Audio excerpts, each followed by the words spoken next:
Hey guys, welcome back to the creepy, oozy, spooky side of YouTube world building. Today we are going to be having a look at the freakish entity who is at the heart of the Carion HIVEMIND. If you've been keeping up with my past videos, you would know that the Carion are a race of rot-spreading, amorphous, undead creatures that consume and subsume the characteristics of the creatures they happen across into the larger mass of the HIVEMIND. There are a multitude of subclasses and variants of the Carion, which we have discussed in previous videos, and many more we have yet to discuss. But among this diversity, they all have one fundamental thing in common. They are at the mercy of this twisted and grotesque puppeteer. The arrival of the Carion was prophesied as the second of the 7 crescendos, which are the great events that herald the end of the world or the climactic salvation of all sentient life.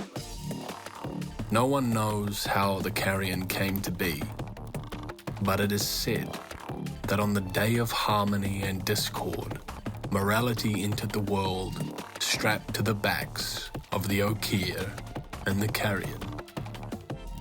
The angelic Okier emerged from the weave, humming and lilting the melody of motherhood that swept across the dirt and lifeless waters of the world and awoke within them the potential for the first creatures to bloom and sing their own songs of adulation.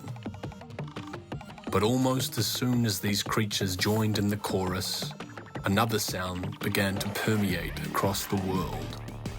A dark, guttural bellowing that bubbled from the deepest dissonant crevices and sung of suffering, predation, and malice. With it, these newborn creatures, barely through their first breath, became burdened by the weight of death and decay. However, the song did not stop. Instead, it continued with both sides of the choir growing louder and more willful with the power behind their primordial chords. This was the first attempt I made at drawing the Sinew King in his false form, which a few people have picked up on as being a weird phrase. What does it mean that he's false? Is he not in control of the HIVEMIND? Etc., etc. Well, there is a story arc that I'm a little bit dubious about spoiling, but seeing as how I don't know where this is going anyway, my idea was that the Sinew King has another, as yet unrealized form that is much more beautiful and mournful as opposed to just outright disturbing and gross. And the reason for this is that the Sinew King is actually a deliberately malformed Okier, whose function is to represent the darker aspects of Mother O's will, because Mother O has to incorporate both light and dark to be whole or unified. The truly tragic thing about this is that the Sinew King still believes that what it is doing is good and beautiful and for the grace of Mother O, but by its altered perception is unwittingly creating perverted and tumorous reflections of Mother O's imagination, completely devoid of any deliberate ill intent or hatred. And so, it has 2 separate simultaneous selves, known as the false and sincere forms, kind of similar to like the false gods and the real gods of like Christianity, like the idols or whatnot. Its false form is paradoxically the aspect of itself that is actually rendering these dark, disease-ridden abominations into existence within the world, while its sincere self is what it believes itself to be, and it is constantly striving for beauty and grace. So, suffice to say, Mother O is kind of playing a really fucked up practical joke on the Sinew King, but also in a lesser way herself, because the Sinew King is just a direct conduit for her psychology and self-realization. I'm still fleshing this idea out, so apologies if it doesn't make sense, but this is what I have so far.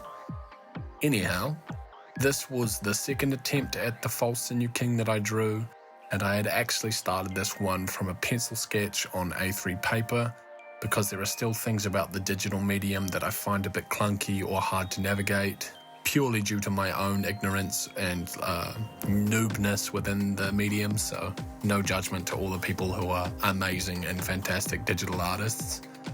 I've also really been falling in love with the Elden Ring concept art and wanted to attempt doing something similar. And a little bit later on, you can see me bringing in direct references for like the background, but also like the art style and the painterly qualities that it possesses. But I sort of flip-flopped and went back and forth between liking this design and thinking it looked like a steaming hot dog shit. But overall, I am reasonably happy with how it came out. I'm a long ways off from being a true concept artist, but at least you guys can come along the journey with me and be my day one super dank gangster supremes. Anyway, I just slowly kept building up layers and probably overworking it before thinking that it was underworked, but that really is the name of the game. And I think in many respects, if you're in the stage of uncertainty, you can almost always be sure that you're improving or learning, because no one who thinks they know it all is uncertain in their process. Anyway, I am rambling, so I'll leave you guys to it.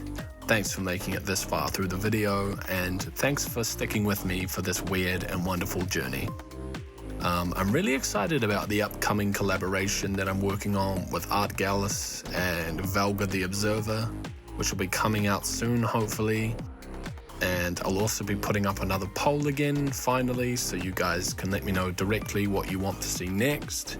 Have your say, post some comments, give me some ideas, and let's pop the top of this can of craziness. Thank you again, and please like and subscribe if you haven't already, because it's only going to get a hell of a lot weirder from here. And as always, I will see you in the next installment.